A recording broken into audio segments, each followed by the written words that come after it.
Hello, and welcome to Mental Health Matters Podcast. I'm your host, Liz Lang, and I'm here with Dr. Mark Burton. In this podcast, we will talk about all things mental health. Thank you so much for joining us.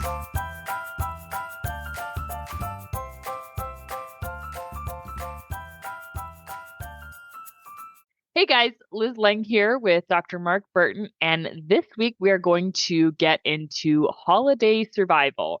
And it's kind of an annual topic we do because it's an important one, and the holidays can be joyous or they can be stressful. And guess what it's about? Can you guys guess? Boundaries. Boundaries. It's all about the boundaries. My favorite word. Yes. And if you're like me and Mark's practice, it's already started. I feel like we probably could have done this episode like early in October because that's when it really starts. And, you know, in all honesty, there's a lot of fun things that I love about fall and the holidays. The pumpkin patches, the pumpkin carving, and the corn maze, right? All the pumpkin spice, everything, right? Yeah. And the apple cider and, you know, a lot of good things. But it can be overwhelming. I mean, I feel like October flew by in a haze because it felt like we were always going out and doing something, which was fun. And for me and my family, I feel like we had a good time of it. But for a lot of people, it can be really stressful. Well, the holidays in general, as what we do as therapists, we always say that Halloween definitely starts the holiday season. But I think there's a big difference. As you were talking about, you know, what you did with your kids for Halloween, and I know what Lindy did a lot with the grandkids, is that the difference is with like Thanksgiving and Christmas, there are all these family parties that happen at a certain time. Whereas if you're going to go, you know, to the corn maze, I mean, you get to decide, oh, I'll go to the corn maze on this night. You know, it's very scheduling, and the I guess you would say, I'm going to use the word obligation, and I'll come back to that. It's very different. So I was thinking already about takeaways. You know how we do takeaways, and I was thinking, if you're thinking about the holidays in terms of obligation, that seems wrong to me. Yeah. Like it ought to be more, we want to gather, or it feels good to gather. And, you know, when I hear people, at least in my office, talk about it, it's almost always in terms of the obligation. And I think if you see it that way, if you see dinners, parties, gatherings in terms of obligation, then I think the risk is there's a big chance of resentment that can creep in. So, you know, maybe during the podcast today we can talk about how do you get around that? How do you get around that sense of obligation? Because in some ways, just shifting your narrative about what the holidays are. Yeah, I think so. And that sounds like probably a pretty good place to start is how do you get past that? Like, I think for me, it would come down to, you know, focusing on what do you want the holidays to be about? Yeah. Like, I mean, we just got through Halloween and I had a great time on Halloween with my kiddos. I mean, I went trick-or-treating with the horde of like 10 kids and it was fantastic. And there was probably about half as many adults as there was kids. And thankfully, everybody was patient. They were easygoing. And it wasn't about getting to as many houses as we can. It was just about, you know, everybody being together and going and trick-or-treating. And so our priority really was the kids. Right. But there's also a freedom in how you did that. Exactly. Like if you wanted to go out at 5:30, you left at 5:30. If you wanted to go out at 7, you know, so and I think what's different is often with like the holiday parties, there's this, you have to be here at 6:00. Yeah. And so, that's true. You know, with these Halloween, and so it's that there's a freedom as you describe what happened, you know, with your trick or treating. Like it's not obligation, it's freedom, it's fun, it's just more easygoing. It seems like at least the way you're describing it. Yeah, I think it was easygoing, and I can understand where, you know, for example, Thanksgiving is, if you're in the United States, is the next big holiday. It's a set day. I mean, I get that. Yeah, it's a set day, and oftentimes, I mean, well, it depends on whether or not you're hosting. If you're hosting, I feel like that gives you a lot more freedom because then you get to arrange everything how you want to. But, that's Yeah, but it's a ton of work. there's that If too. you're hosting, Yeah. it is so much work.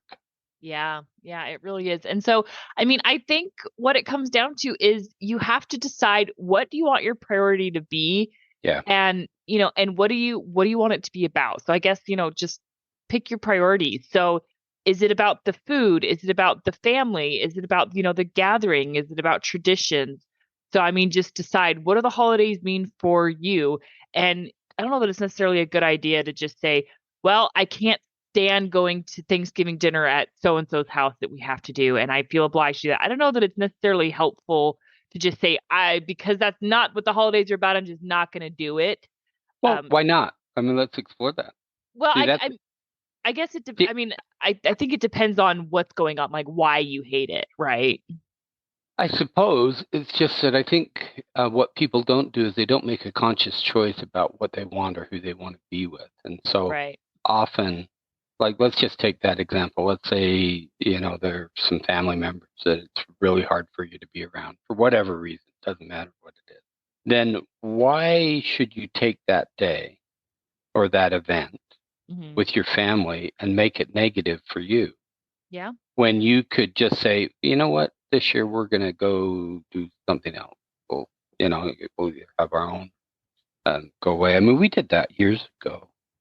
Just did something different with some family, with some friends. Went up to there's a place in Heber City called the Homestead. I don't know if you knew that, Mhm. and they do a wonderful Thanksgiving meal. It was really nice because Okay. we didn't.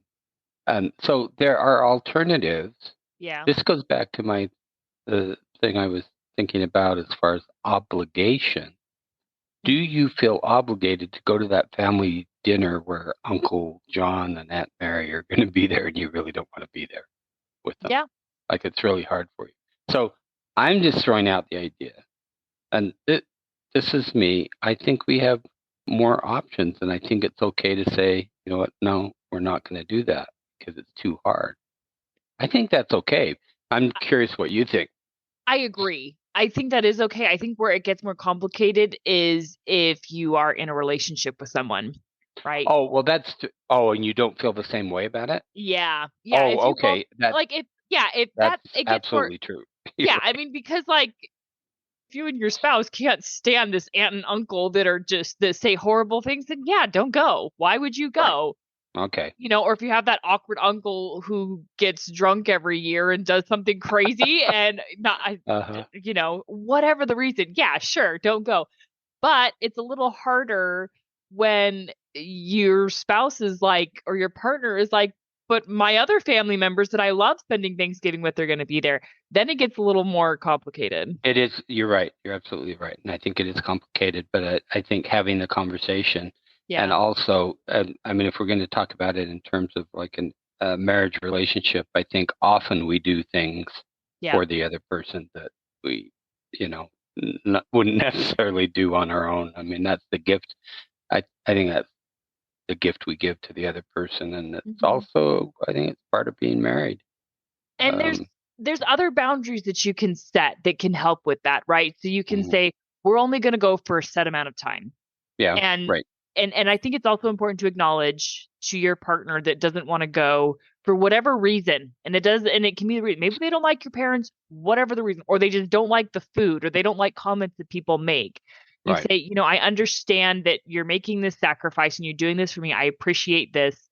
What else can we do to right, help make the holiday more enjoyable? Because there is right. no reason why you have to have, and I mean, yes, I know Thanksgiving falls on a certain day, but most people get Thursday and Friday off. Do something else on Hmm. Friday. Hmm. Have a Right, second Thanksgiving dinner or right, right. celebrate. So I think there's lots of different ways that you can still make the holidays enjoyable. And so I think it's all about compromise, boundaries, and just the discussion. Right. It's about the dialogue. And so, Yeah. in some of our podcasts, there's a theme. Like I remember when we talked about blending, two families together. Hmm. It was always shocking to me that the couples did not talk about it. And Yeah. so it's surprising to me what people don't talk about. Yeah. Like sit down and have the dialogue. Like right now, I don't, this podcast will probably come out next week, so we'll be a week away from Mm-hmm. Halloween. But it's like this is the time to sit down and say, okay, what are we going to do for Thanksgiving? Yep. So that you don't wait to the week before and say, Mom, we aren't coming. We've decided we aren't coming. That's not so good. But I think if you plan, so Thanksgiving, I think, is the easier one. I think that around the end of the year, whether you celebrate Christmas or Hanukkah or Kwanzaa, I mean, there are many holidays and ways to celebrate more at the end of the year, which is kind of, when you think about it, it's kind of a nice thing to do. You're ending the year and you get all the, parties. It's really, it's fun. Yeah, and then in the middle of winter, although I mean for us we have snow in winter. I mean many places that don't. Just gathering at the end of the year is really nice, but I think you need to talk about it. Maybe the takeaway is not necessarily obligation, but you've got to have a dialogue about it. Don't be afraid to talk about it, and don't be afraid to say, "This is hard for me. What's it like for you?" And then to be able, because if you really focus on understanding the other person's emotional place, then I think it's much easier to come to some sort of compromise if that's what's needed. As the compromise. And then I think you're also right. Look at alternatives. Be creative. Yeah, fine. It's about like what I said earlier is, what do you want out of the holiday? What's going to make it enjoyable for you? I mean, Friendsgiving has become a really popular thing. Yeah. So, I think Bill is going to do something that with his girlfriend. They're going to go to some fun Thanksgiving or Friendsgiving dinner that's on a different day. So, I mean, there's all sorts of alternatives. Or if I knew a family once who they didn't care for turkey and everything. And so I think they did ribs every year. They made ribs. Which are good. Yeah. And so, they made it their own. And so, find a way to do what matters with you or do what's fun for you. Right. Well, I think we host just because we have a house that can accommodate all the kids, and we're going to have everybody this year. So, which for us is a lot. I mean, that's 12 people. And I think you need to simplify. Otherwise, it just becomes way too much work, and you lose the focus. You become so tired. You lose the focus of what the meaning is: being together, having fun together. Make it how it works for you. Yeah. And if you don't do a turkey, don't do a turkey. I mean, I don't know. I'm curious how that got started, but that's different. Like, how did a turkey become the thing? Because do you have turkey any other day of the year? Like, have you ever cooked a turkey at any other time? I think so, because we wanted turkey noodle soup. A lot of, but for most people, it's the only day they ever cook a turkey. Like, what is that about? I don't know. Cook something that you like. Yeah, exactly. Or ham. We usually do. It doesn't matter what it is. We usually do ham or even a chicken. Like that's another good alternative. Yeah, okay. Like because especially when you have a small family, you just do like a little, if it's just a small gathering, do a little rotisserie chicken. Yeah. But anyways, it tastes the same as turkey. I think about turkeys a lot right now because where I live, there are quite a few wild turkeys. We have wild turkeys from in the neighborhood. Yeah. And so every morning when I pass through this flock of wild turkeys, I think about what would it be like to eat you? But so yeah, turkey's not a thing. Anyway, talking about it, it's that dialogue. Yeah, talk about it. Yeah, and for me, honestly, I enjoy hosting Thanksgiving, right? Yeah, it's a lot of extra work, but I don't mind because I enjoy hosting. I enjoy having people and making all this food. But if that feels stressful and overwhelming, I think there's other great boundaries that you can set. Like I think, and the biggest thing is you delegate. You say, okay, I need you to make this dish. Like if you're going to invite people, don't expect everybody just to show up empty-handed. You say, hey, I want you to bring this, or can you bring this? That takes up a huge burden off of your shoulders. Liz, you're also young and have a lot of energy. So when you get to be our age, but actually delegation makes a Yeah. lot of sense. Yeah. Yeah. Have Or everybody bring something. another thing too is invite people over to help you with the Mm-hmm. cooking Yeah. too. Like say, Yeah. hey, we're gonna start eating here, but are you willing? Come early. Are you willing to come early and help cook? And maybe not Yeah. everybody can, especially if you're traveling, right? Or if like if you're traveling several hours, or Mm-hmm. if you have young kids, that could be more difficult. But if possible, there's workarounds. I think there's ways to make the holidays more enjoyable. And the same thing goes for Christmas. I tell you what tradition we changed for Christmas that I absolutely love. We do our big Christmas dinner on Christmas Eve. Mm-hmm. And Yeah. I love it. Not on Christmas Day. Yeah. Yeah, I mean, because on Christmas Day, you've been up half the night, probably. Well, a lot of parents are. I mean, I start wrapping presents really early, but oftentimes, if so many parents are up half the night getting everything ready for Christmas, and then the kids wake up at the crack of dawn, Yeah. and then you're up, you're tired, and you have to spend all day cooking. That just sounds miserable. No, do it on Christmas Well, Eve. that's how we've done it. Yeah, Actually, all my life. I mean, we did that when I was growing up, and yeah, Wendy and I do that now. So I agree. It makes a lot more sense. yeah. I think one of the things that you have on the outline is that makes a lot of sense to me. It goes to dialogue. Hmm. Is I think it's important to anticipate what are the difficulties that you Yes, might have, yeah, either with gatherings or dinners or even requests. Often the request, this is what I hear in the office, is that one of the biggest stresses, for us, our parents are both dead, and so we're kind of the old people in the family. But for people who are younger, their parents are often making requests, so they're getting requests from both sides yeah, of especially if you have family that lives in the same area where you do. It can be quite stressful because all these requests come in. So I think you have to be able to, what is the response? I call it having a script, but hmm, I don't know that you need actually a script, but I think you yeah, need to be able to plan out, what am I going to say to my mother when she says, "Oh, you aren't coming to this party?"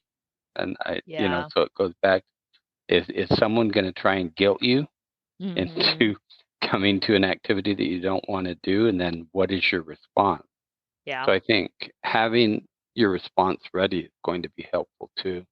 Hmm. Set the limit. But then going back to what you said about what do we want? Do we want, like, how do we decrease the stress? Yeah. How many dinners do we want to go to? How many parties do we want to go to? Yep. That type of thing. Because I know we've talked about this in years past when we've done that, is self-care, the importance of self-care around Hmm. these types of holidays, and that you need downtime with your family. I really believe Yeah. that Yeah. that it's important to, like, if you have a little, your partner, your spouse, and your kids, I think you need that time together. Otherwise, you lose sight of each other. It just becomes a chore. It becomes an obligation. I think setting aside time for the small family that you've created is really important. Yeah, I agree. And I think that's why you should probably be talking about it now, right? Yes, Like, that's what. Now I agree. yeah, so start talking about it now. I mean, how many holiday events are we going to go to? What is important, like prioritize, like maybe you have a work party that is important that you need to go Hmm. to, Right, right. And right? there's some things that you're going to have to go to. I'm not saying you say no to Yeah, obligation everything. all the time, but Yeah. I think, you know, being able to set the boundaries. The other thing I wanted to say about difficulty, so if you anticipate difficulties, let's say my, made up uncle, did I had Uncle Bob or Uncle Mary, whoever, if if you go to a party or an event with someone, I think you need to anticipate what the difficulties might be, Yeah. and then how do you exit if that's Yep. what's needed? And so I hear this often, is that, and this is true in the case where one spouse really wants to be there, the other spouse not so much, Hmm. and something happens. And you have to figure out, well, so how do you get away, or how do you exit, or how do you take care of yourself? Yep. And so anticipating what difficulties might be, and then having a plan for what happens if this thing, what happens if it turns difficult or hard or ugly, whatever it is, then what do we do as a family? And a lot of families don't talk about it. And so they're caught off guard. If you've talked about it and come up with a script or a dialogue about what you say, then it's so much easier. It's like you've primed your frontal lobes to be ready for that event, and it's just easier to exit if that's what you need to do. Yep. Like, that Uncle so-and-so, every year he makes some comment about my job, right? Or my career choice, right? Does something like that. Have a plan. Either, kind of change your narrative about it. Like, either change the narrative, come up with a way to change the narrative, or if it really just bothers you, or if it's just flat out rude and offensive, then, come up with an exit strategy. I think in those instances too, if let's say it's my uncle that's saying something like that to my spouse, right? Right. Yes, this is good. Go ahead. Don't be afraid to advocate. Don't be afraid to say, hey, you've done this in years past. Can you not do that this year? Can we just avoid that topic? Don't be afraid to do that. I think it's really important to advocate, because I hear this all the time. You didn't stand up for me in this situation. And it's not, typically it's not that they didn't want to. It's just they're caught off guard. They don't know how to stand up to family. Yeah. If that's happened before, talk about it. What happens if Uncle Bob says this to me? What are you going to do? And then you can come up with, well, here are the words that I'd say. And if you've planned it out and thought about it before, it's so much easier to be an advocate. And that both you and I think, believe strongly that as far as a couple go, you are number one for each other. Yes. And that is very true, even in extended family. You've got to be there for your partner. You've got to stand up for your partner in all cases. And so, planning for that and what you would say, I think, is really important. Same goes for kids, right? Right. Yeah. You can do the same thing. I would say it's almost more important to do it for your kids, because your kids are less able to stand up for themselves. Yeah. Right? No, you're right. You're absolutely right, because I do hear that often too. Because often if you have, say, a person in the family who's somewhat negative or critical, often they don't really care who they're negative or critical to, and that could be your kids.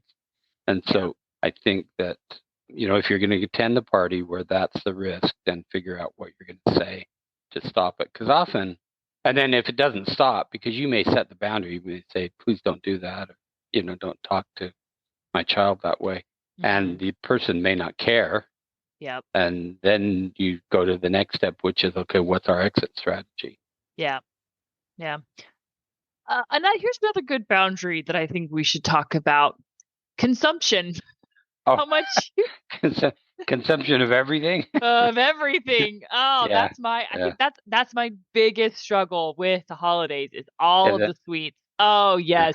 And and honestly, for Thanksgiving and Christmas, there's no real one main dish that I'm really excited about.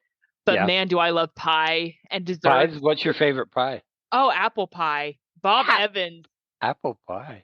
Bob Evans, the apple pie. Man, I love. Oh man, I will buy a Bob Evans apple pie, and I'm almost the only one that eats it. I'll eat that whole dang pie. It's terrible, terrible. But I think that is a struggle. I think for a lot of people, is they overindulge. So, what comes into play here is that dopamine surge that we get from. Yep. So how we've talked about it. It's not necessarily eating the pie.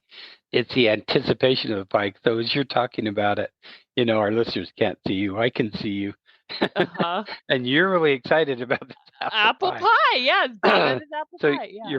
you're probably getting some dopamine release just thinking about the apple pie, because it's, what is it, it's probably 4 weeks to Thanksgiving from now. So you're thinking about that apple pie that you're going to have. I agree. I don't know how you do that. I think it's very, it's hard. Well, it's really tough. It is. Because if you're going to go to a dinner, a family party, everybody's going to bring all this stuff. And you're right, but pies are big. I mean, there are all sorts of other things. Christmas Yule log. Do you ever make one of those? Mm-mm. You know, it's like really sponge cake that you roll. It's a Uh-huh. roll, and then you frost it, and it's Yeah. bûche de Noël. It's a French thing, but Okay. Yeah. Yeah. really tasty, really good. But Hmm. a lot of good things. Well, how do you do that? How do you set the boundary I'm around what you eat? I'm terrible at it. That's why I brought it up. Okay. Here's one thing I do. I don't know if this is necessarily a good way to do it, but I eat less of something else so I can eat more of what I want. Well, but I don't think that's a bad strategy. I mean, it's Yeah. better. I eat less turkey and mashed potatoes so I can have an extra slice of pie. There you go. I mean, I mean that is one way to handle it, certainly, and Yeah. that I would call that a boundary. I mean, you're setting a boundary. Yeah. Um, but I think I I agree with you Yeah. that and the other thing. I mean, neither you nor I drink alcohol, but a lot of Yeah. people around the holidays, there's a big, I think, surge in Alcohol consumption of consumption. Yeah. alcohol, and Yeah. so I think for a lot of people that can be a problem because getting together around the holidays involves a lot of drinking.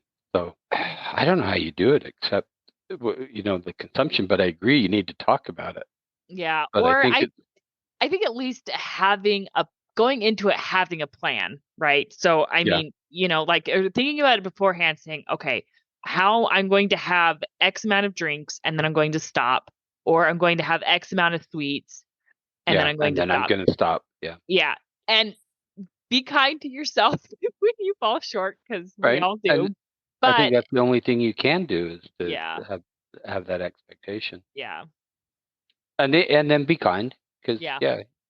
yeah, But that is one of the biggest problems. I think the other thing, consumption of buying gifts for, let's say, probably mostly kids, yeah, yes, is often where it can get out of control yeah. for some families.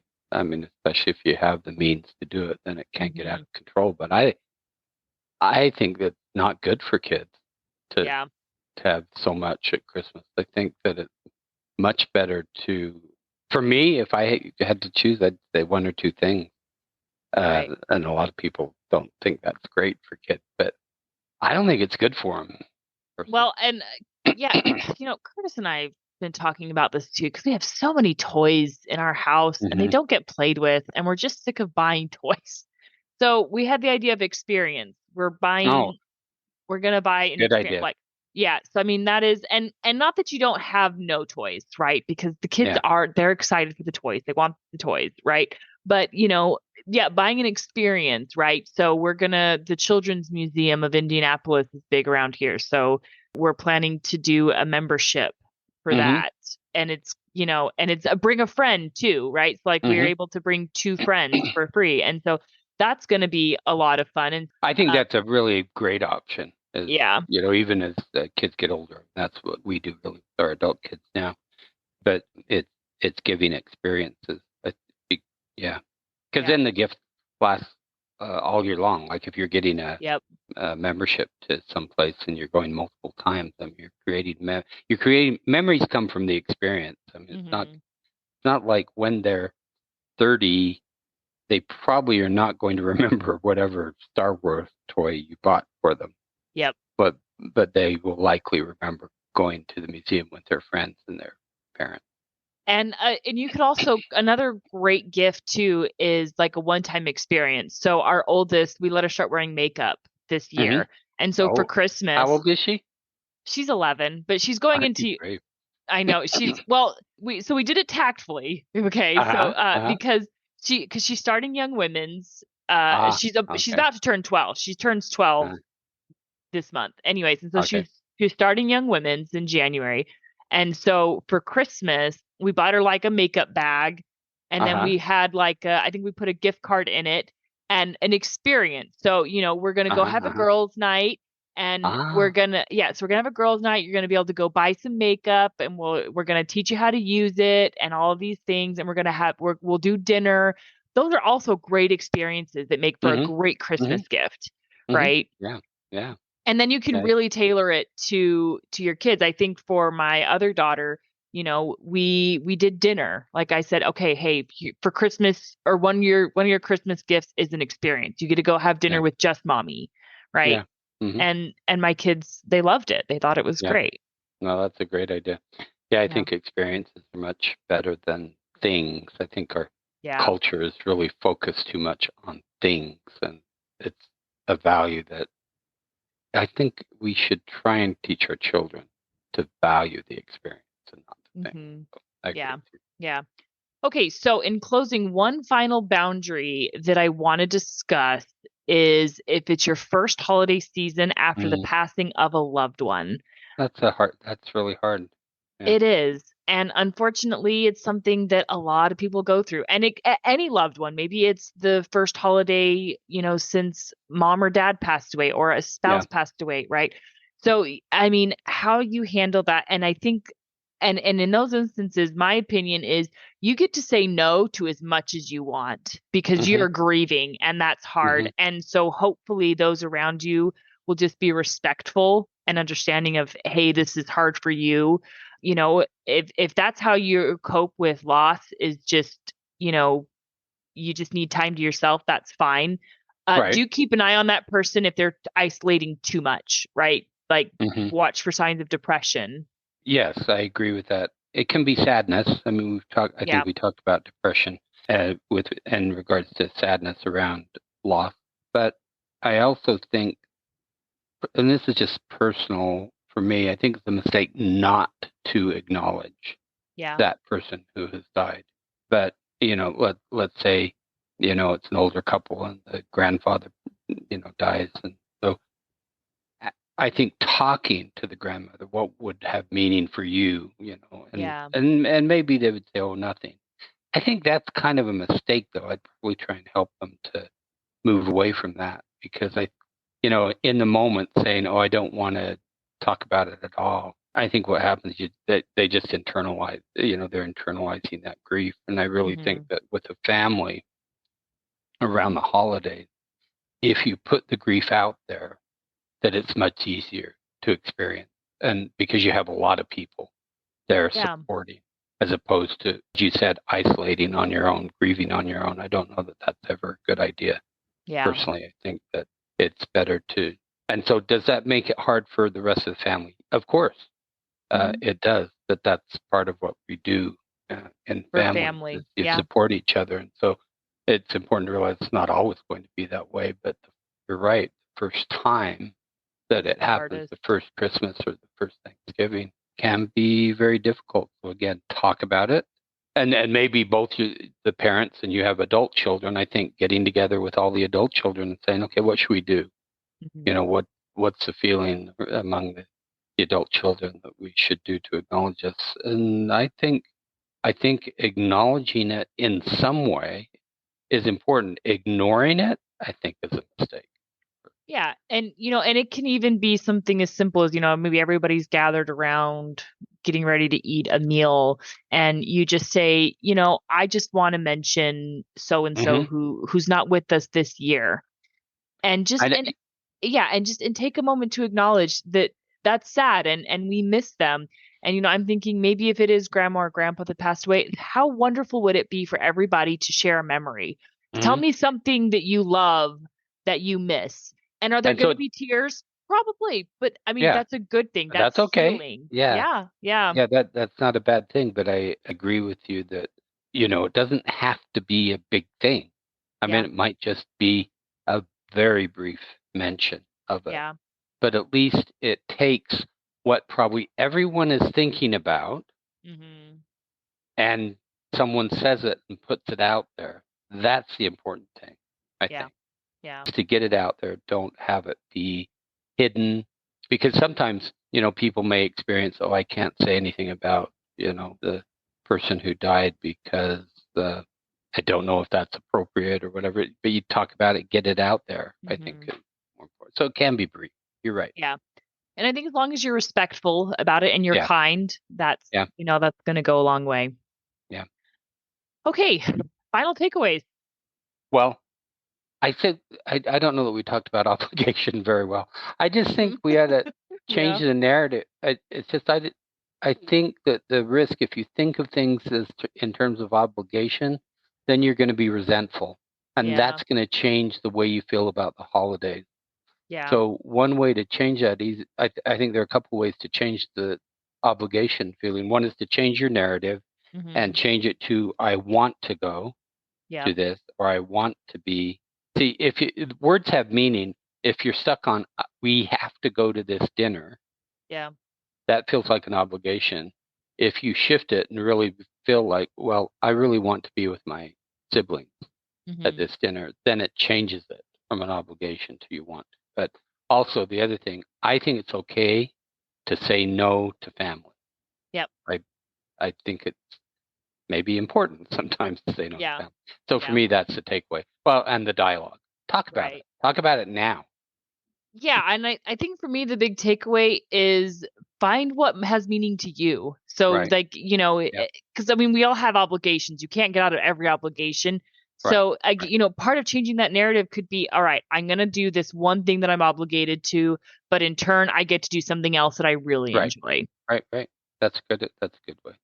Yeah.